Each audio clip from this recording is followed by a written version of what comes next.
Sebanyak 84 panwascam dari utusan 7 kabupaten yang menyelenggarakan pilkada serentak di Sumatera Selatan tahun 2020 mengikuti kegiatan kesiapan petugas panwascam dalam penanganan pelanggaran pilkada serentak.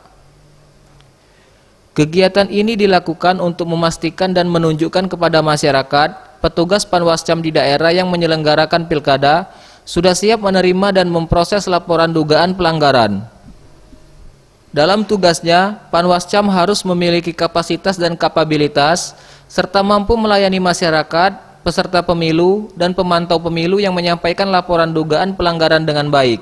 Panitia Pengawas Kecamatan Sumatera Selatan adalah satu kegiatan yang sangat strategis yang dilakukan oleh Bawaslu Provinsi Sumsel. Kami ingin menyampaikan pesan bahwa pilkada tahun 2020 oleh Bawaslu RI menjadi perhatian yang sangat serius karena ada 270.